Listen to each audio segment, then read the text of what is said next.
Hello and welcome to another episode of Wally Giznep's Animated Classics, so called because Walt Disney's signature really looks like the words Wally Giznep.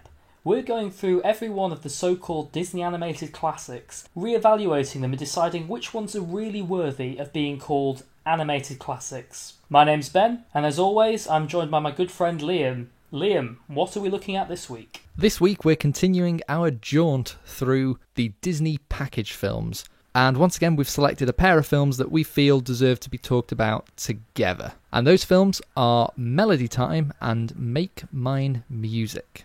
As we explained last week, all of the package films tend to be a bit tough to get through, so we've sort of shared the load once again. And Ben, you've taken Make Mine Music while I watched Melody Time. We actually did a coin flip this time, so it's completely fair. Specifically, we did a coin flip because neither of us wanted to rewatch Make Mine Music. Which, lucky as I am, it's the one I got. Chronologically speaking, there's actually a film that came out between Make Mine Music and Melody Time, but that film pairs up better with The Adventures of Ichabod and Mr. Toad, so that's why we're doing them this way. Let's start then with Make Mine Music, which came first and was released in 1946. Interesting fact, Make Mine Music is the only one of the Disney animated classics that's not currently, at time of recording, on Disney+.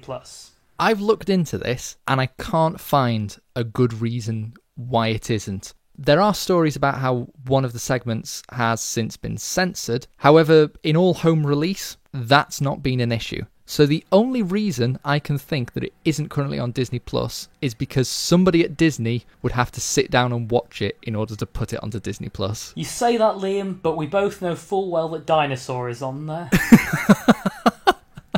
I don't want to go too off topic, but if you're familiar with the silence from Doctor Who, that's what it's like watching Dinosaur. You know you've experienced something horrible, but you forget it straight away. So Make Mine Music. Is it Make Mine Music or Make Music Mine? I always get confused with this title. It can't penetrate my head. It's not Make Music Mine. It's not that demanding. It's like you're ordering a drink and instead of a drink, you get music. It consists of 10 short cartoons, mostly just set to music. Watching the credits for this, there are 16 people attributed to this story, which is a very large amount considering a lot of the best films ever made were made with one writer. So that's more than one person per segment. Is this just as writers? Just as writers, not as animators or musicians. My question is, do you think 9 of the segments had one writer and 1 had 7? And if so, which one? I'm quickly looking at the list now. Almost all of them are just animated versions of songs or poems, so I can only assume the finale was the one they put all their efforts into, because it's the only one that really has its own story. I don't think it's much of a spoiler to say neither of us rate pretty much the film as a whole. I've got a list here of the segments. I'm going to give you the name, Ben, along with a quick description of what it's about, and I want you to give me your thoughts on that segment. Okay, hit me. First up, we have The Martins and the Coys, which is kind of a West Side Story-esque. So it's based on 2 real families in America in the Old West who had a feud. Now, the use of the word feud there makes it sound quite innocent, but they actually killed a lot of each other. How much of the killing of each other is in this segment? A lot. Really? Genuinely, either this short or another one we'll come to in a second is why a lot of people theorise this isn't on Disney+, and this section has been cut in some home releases, because they start shooting at each other and literally all but one person on both sides of the family is killed. And they make it very clear that they've been shot to death, because we then see their bodies rise up to heaven. Overall a good segment then? No. So what happens is they all kill each other, and then there's a boy left and a girl left. They fall in love. I'll say this. The sole female character in this was clearly drawn by an animator who'd put all their talent points into sexual frustration and none into artistic talent. So they get married.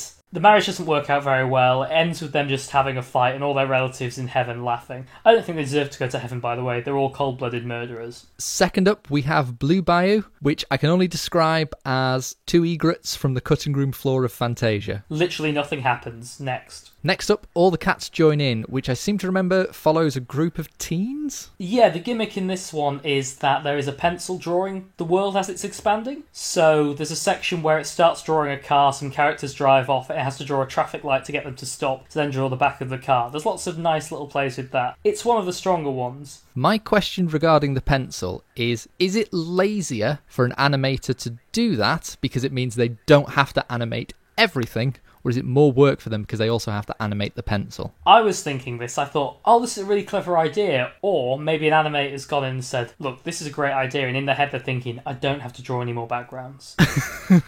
Because there are no backgrounds in this. As a general point, there are very few backgrounds in any of the package films. Yeah, that's fair. Blue Bayou, actually, which we just talked about, is almost exclusively backgrounds. There's very little actual animation. All the Cats Join In as well is the other section of controversy, as there is some nudity in it. You get a naked female in profile with just a towel on, and you can kind of see stuff, which again is probably the other reason it's not on Disney+. When you say profile in a towel, what can we see? So she's wearing a towel around her waist and she kind of turns to the side so you see cleavage, but she's topless.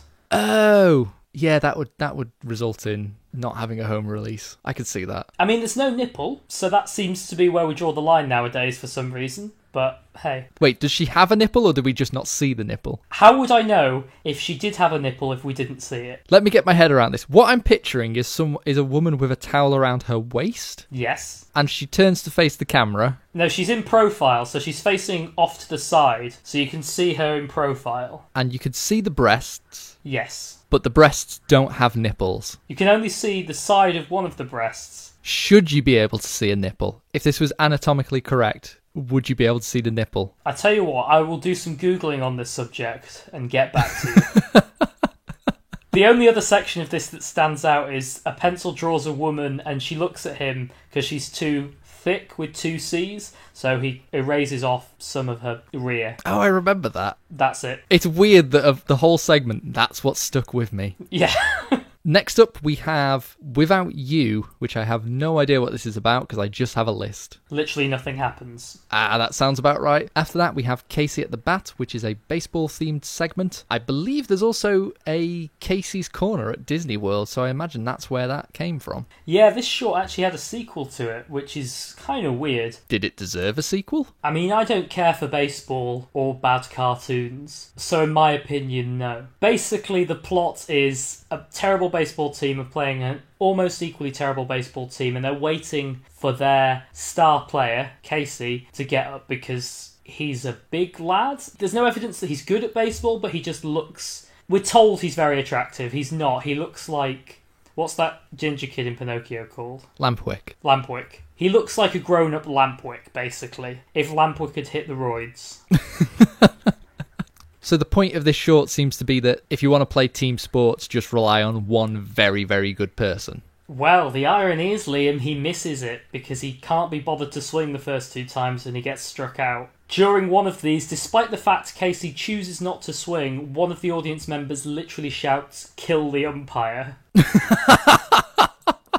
Just standard sports fans then, really. Next up, we have Two Silhouettes, which is about ballet dancers. Again, I'm assuming probably from the cutting room floor of Fantasia. Literally nothing happens. If you're sensing a theme here, every other one is a very minimalist animation that is just a piece of music or a song and a small amount of animation. There's really not a lot to say about them. Hey, that's more of a framing device than Melody Time had. So by that logic, the next one is going to be not minimalist, and it is Peter and the Wolf. This is an animated dramatisation of the composition Peter and the Wolf, where each character is represented by a different musical instrument. How does it translate to animation? I'd say this is, in relative terms, probably the highlight of Make Mine Music. It's got a nice little story, it's got some nice visuals, although I'll say this, if on your Disney Animated Classics bingo card you had the voice of Sterling Holloway, you can tick it off, because he narrates the whole thing. Professor Holloway, that is, of course. Self-proclaimed Professor Sterling Holloway. I really like this segment. I would say, though, if you're interested in watching it, go to YouTube and you can find a version that is instead narrated by David Bowie, and it is much better. I would happily watch almost everything narrated by David Bowie. Would you say that the Disney catalogue would be improved if you took every instance of Sterling Holloway and replaced it with David Bowie? Obviously, I'm going to say yes to that. Even Winnie the Pooh? I'm a bear of little brain. Next up we have After You're Gone, which is about anthropomorphized instruments. You're going to sense a theme here, but literally nothing happens. Second to last then for this film is Johnny Fedora and Alice Bluebonnet, a love story between two hats. Everyone I know who's seen this film, this is the bit that stands out, and it just goes on and on. I started showing someone it on YouTube. I dug it up. It's 7 minutes long, which might not sound that long, but it feels it. I mean, you've summed up the story. It's two hats that fall in love. One of them gets sold. One of them also gets sold. Then it almost goes down the sewer. I'm really cutting it down here. Then they meet at the end and they're on horses. I've mentioned in a previous podcast that my favourite thing ever produced by the Disney company is the animated short Paperman. I think Johnny Fedora might be my most hated thing ever produced by anyone. I mean, I'll cut to the bottom line here. For all of these films, I think your enjoyment of them will be entirely dependent on how much you like popular music from the 1940s.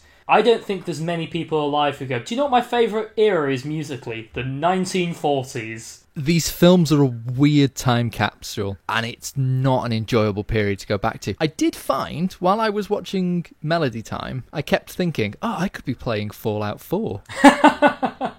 If there's one positive I can take from these films, it's that they reminded me of a game I quite like playing.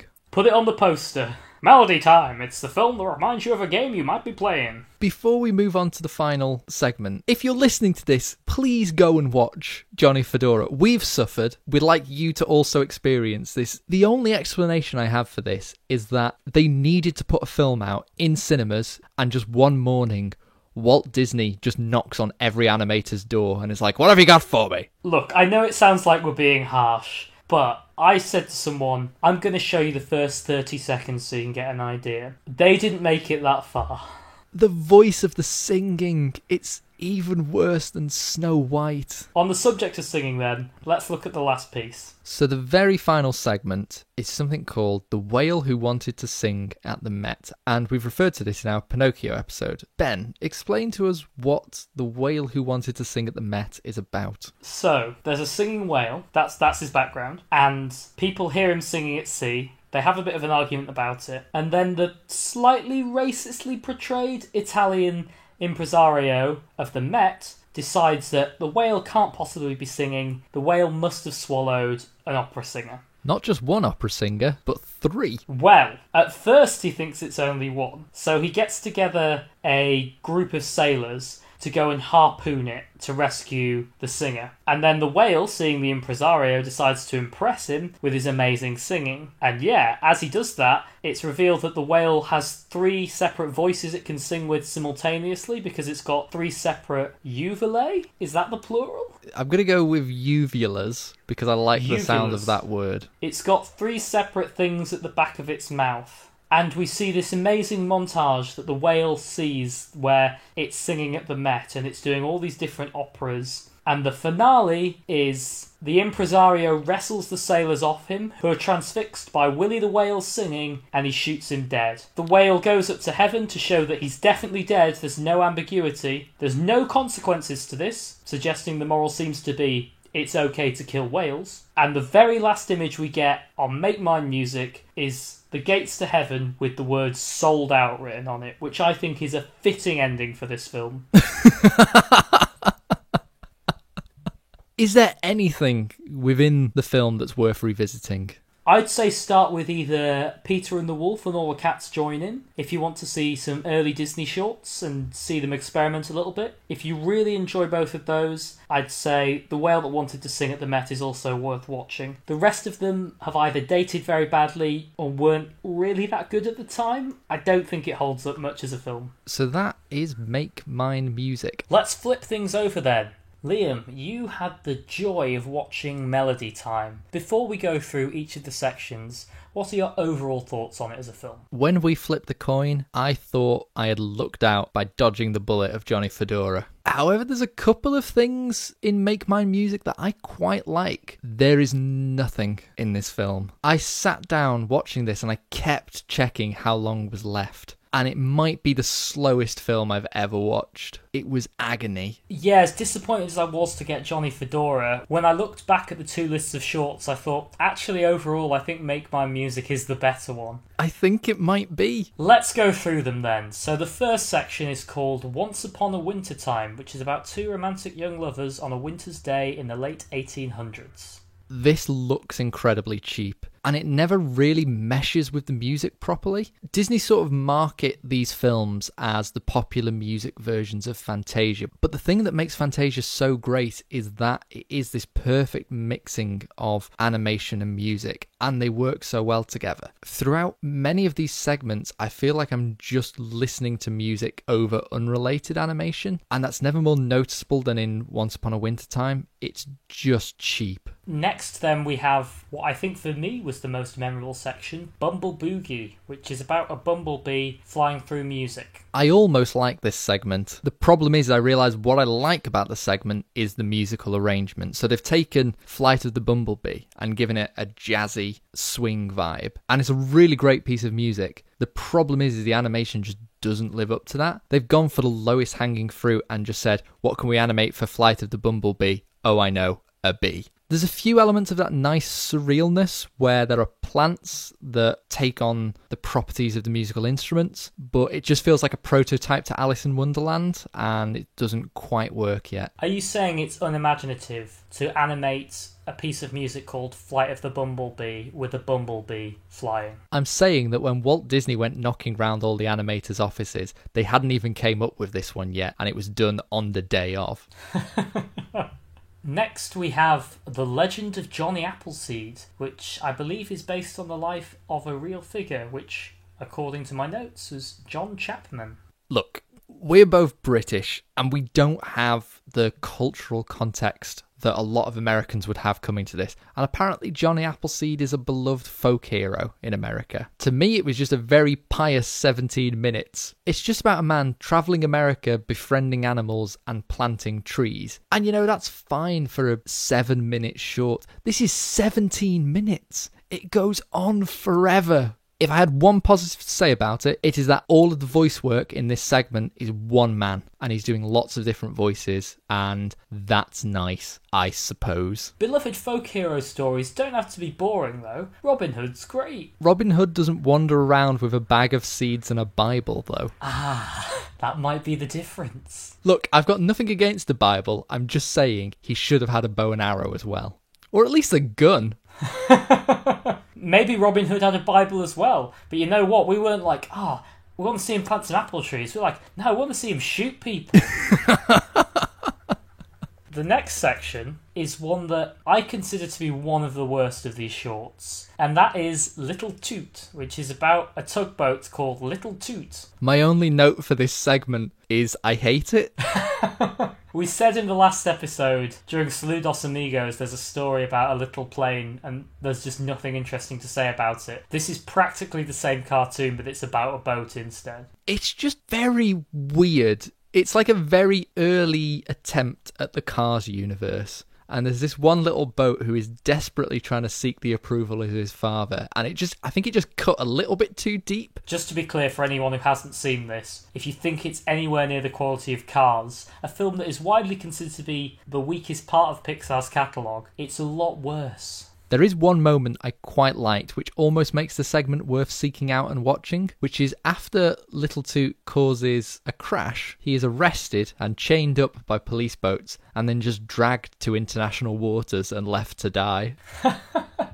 It's just the strangest punishment for this boat. I was going to say, that's like if nowadays we jettisoned criminals into space, but it's not. It's like leaving them in international waters.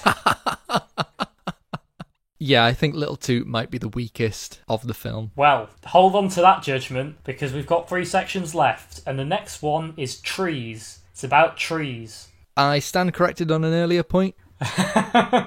Trees is fine. It looks nice enough. The animation is sort of on par with Fantasia, but it's missing the musical quality or even the premise. It's literally just pictures of trees while someone reads a poem about trees, which, if you're thinking, wow, that sounds pretty boring, you're pretty much right. Next we have Blame It on the Samba, which is an animated section of Donald Duck and our old friend Jose Carioca dancing to some music. This definitely feels like something that didn't make the cut from the earlier films. It's not great. It does have something I've grown to love rewatching these films, though, which is a live-action person having to interact with animated characters with no indication of what they're going to be doing. There's a moment where Donald and Jose start dancing on a piano, and the pianist just has to look blankly in different directions, and you can see by the expression on her face, like, she has no idea what's going to be inserted here, and is just going with vague directions from Walt Disney. Look, there's these two birds. One of them's a duck, one of them's a parrot. Just use your imagination. Also, one of them smokes and's cool, and one of them is very angry. Again, it feels like something that didn't make it into the previous films, and it really stands out and doesn't fit in with any of these, but it's not worth watching. On the subject of not worth watching, we have the last section about Pecos Bill, a famous Texan folk hero. Liam, once again, as a British man with little knowledge of American folk culture, what was your feeling about this one? If you thought a 17-minute segment about an American folk hero was bad, this one's 22 minutes. Over half of the running time of this film is dedicated to American folk heroes. I'm just lost at that point. It seems like it's giving a good overview of the life of this character, but it never really goes into any specific exploits more than a throwaway line. And I feel like you could have just picked one of the stories and made a full segment out of that. Instead, it's just briefly visiting this character, and I just don't care. What is the highlight of Pecos Bill's adventures? As an overview of the character, Pecos Bill is a cowboy who was raised by coyotes, and he spent his life in the desert one-upping all of the different animals and proving that he was better than all of them. And he does all these weird things like bring rain to Texas or create a river, but in the end he is lured away from the life in the wild by a beautiful woman. And I suppose the last act of this segment is about his wedding to this woman, and it's chaotic. She ends up on the moon, he ends up running away. She ends up on the moon? Yeah, so she wants to ride his horse, but she's wearing a bustle, and she gets knocked off the horse, and her bustle, instead of cushioning her fall, creates more bounce, and it just throws her into the air, and then she falls down, and it creates more bounce, and eventually she just ends up on the moon. I have a feeling that Pecos Bill is grounded in a little less reality than Johnny Appleseed. And that brings us to a close. Overall then, Melody Time. Oh boy. If you were going to just summarise it for someone who's never seen it in a very short sentence, what would it be? Don't watch it. Well then, we're approaching the end of the podcast. Liam, is there anything else we need to discuss? So I guess we just need to decide which character from each of these films is the sexiest. So, for Make Mine Music, Ben, who is the sexiest character, and is it the nippleless woman? Look, you're making it sound weirder than it needs to. But I can't resist a bit of taboo nudity. Nothing's sexier than causing a controversy, so yes, I'm going to go for the woman who may or may not have a nipple. Even more so than the sexy hat. There are no sexy hats in this film, there's just two very tedious ones. And I will flip the question round then. Who is the sexiest character in Melody Time, definitively? I suppose it would have to be Pecos Bill's wife, though they don't get married, and I can't remember her name, so I'm only going to have to describe her as the woman Pecos Bill doesn't marry because she ends up on the moon. According to my notes, she's called Slewfoot Sue. That sounds like the first time I'm hearing that name, so I'm just going to have to believe you. Moon-based cowgirl, Slewfoot Sue. Long may she rest in peace. And with that, there's only one thing left to decide. Do either of Make Mine Music or Melody Time make the list of Wally Gisnep's animated classics? I'm going to be honest, the parchment's still in the glass casing. I haven't even bothered looking for the pen. But Ben, do either of these films make the list? I mean, obviously not. Like, these are the worst ones we've watched so far, and they're the worst until the 80s. They're barely even films. There's no consistency, there's no framing device to hold on to, and the shorts themselves for the most part, are incredibly weak. This isn't going anywhere near the list. I think the best summary is a word you used earlier, which is cheap, because that's how these all feel. There's good reasons for that. There was some kind of war going on, I don't know. But looking at them through the cold lens of 2020, they're not worth watching. So that was our look into Make Mine Music and Melody Time. Ben, what are we looking at next time? So, next time we've got a double bill of double bills, because we are looking at the last two package films. So we have Fun and Fancy Free, and we have The Adventures of Ichabod and Mr. Toad. Liam, are we going to choose or are we going to go random? I think it's fair if we continue to randomise these, and from memory, I don't remember either of them being that bad. I may come to regret that, but we shall see. So, remember to join us next time to see what we think of Fun and Fancy Free and The Adventures of Ichabod and Mr. Toad. See you next time.